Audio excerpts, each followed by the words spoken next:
Yeah, I mean, it's always a bit different, isn't it, when you carry a bigger squad as well. And with 19 people here, and I guess Trent joining us as well, 20, it gives you a number of different options that we have at our disposal. And I guess the one thing I'd want to say is we've been pretty consistent around the way that we select our test teams, and I don't think that's going to change too much at this stage.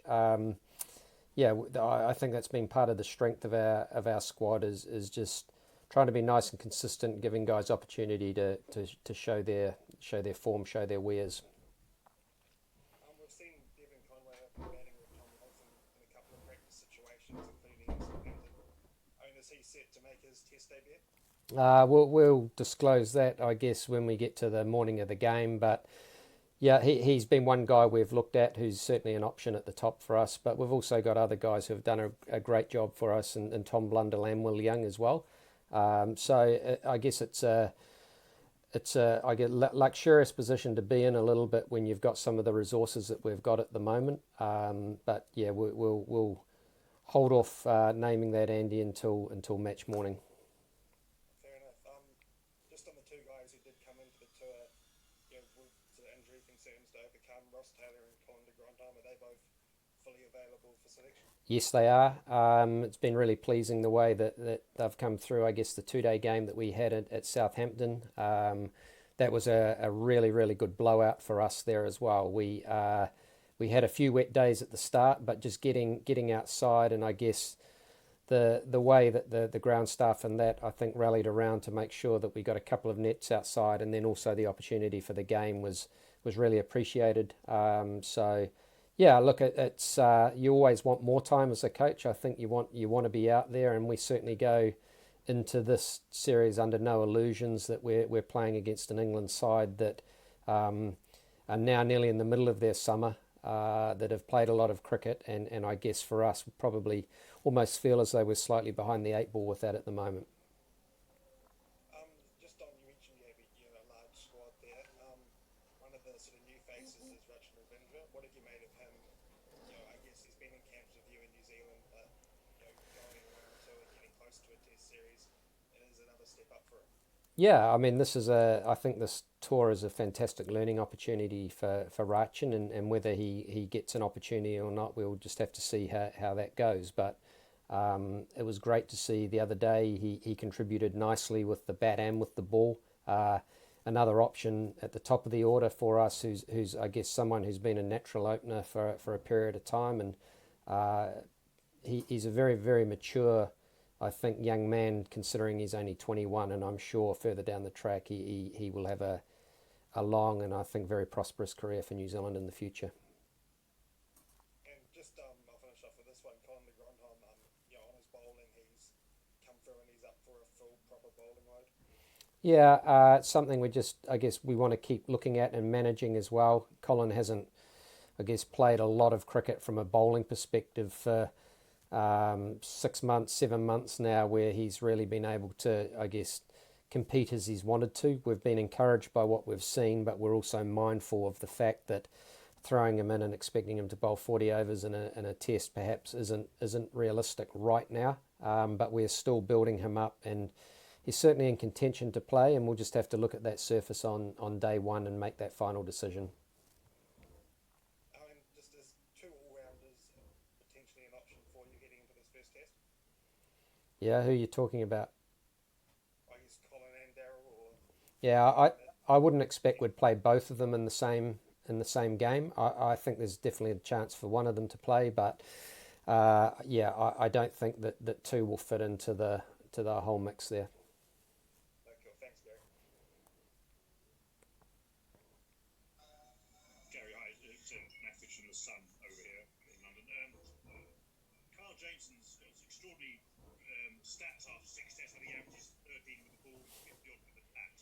Can you give us some idea of his sort of attributes, what he brings to the team? Yeah, big tall ones for a start. He's 6'8".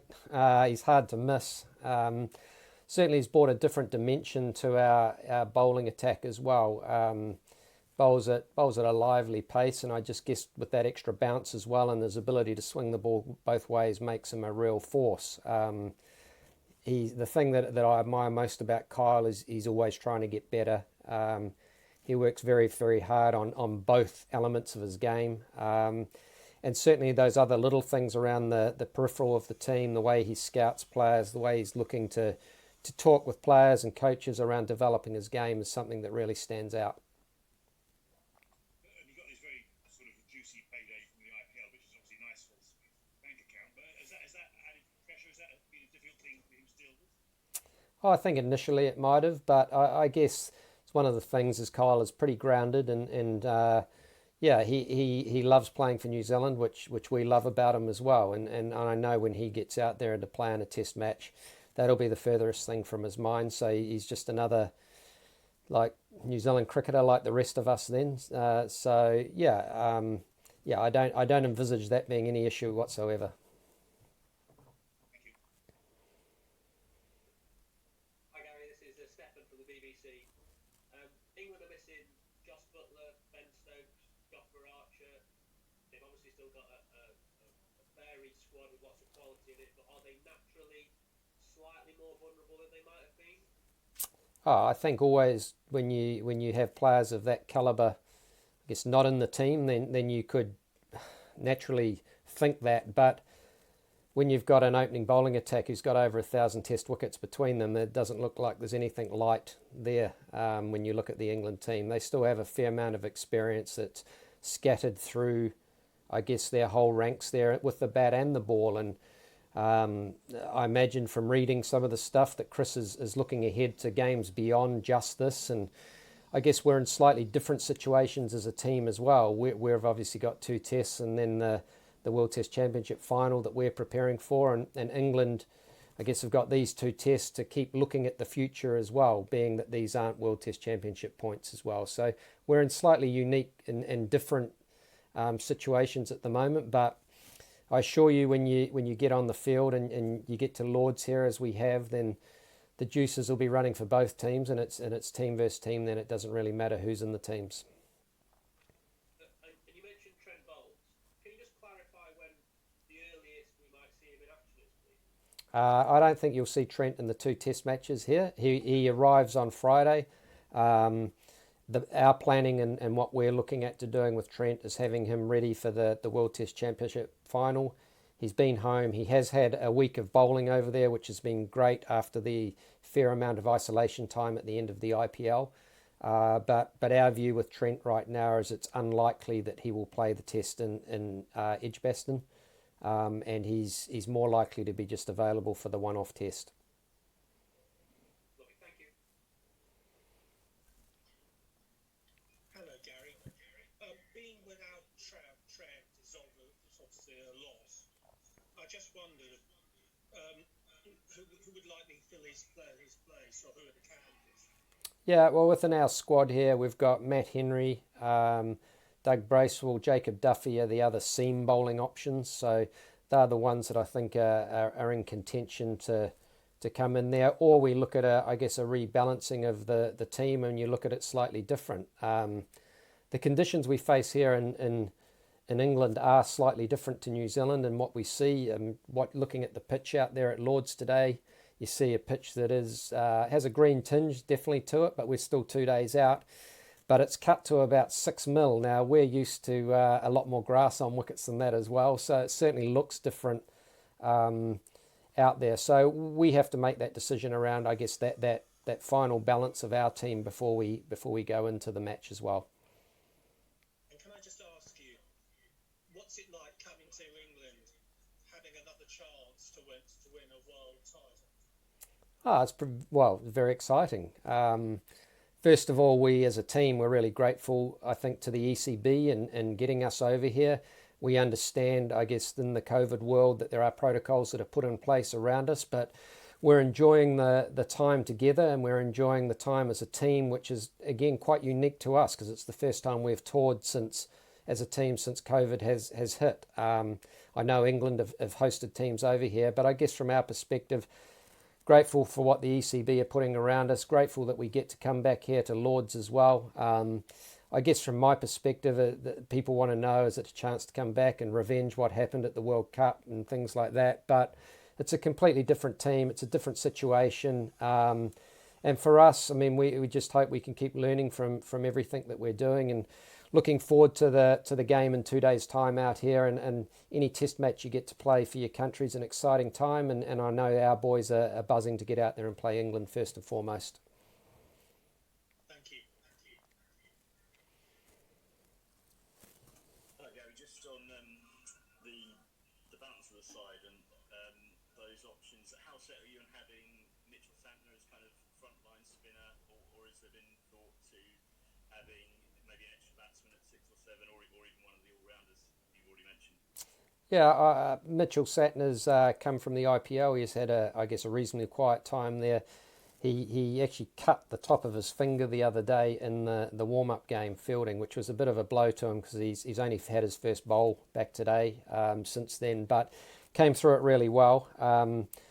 What Mitch does is he provides, I guess, a little bit of different balance to our team in that he provides you batting opportunity as well. So I guess the decision we will make or have to make is, will we go with 4 frontline seamers as we have in the past year? I guess when Colin was injured and Kyle came into the team, it put that different sort of balance in our team. Or do you go with 3 seamers and then you play the all-rounder in de Grandhomme and the all-rounder in Santner as well? So that, I guess, they're the sort of different options that we look at when we're balancing our time. The pitch will ultimately, I think, determine which way we go.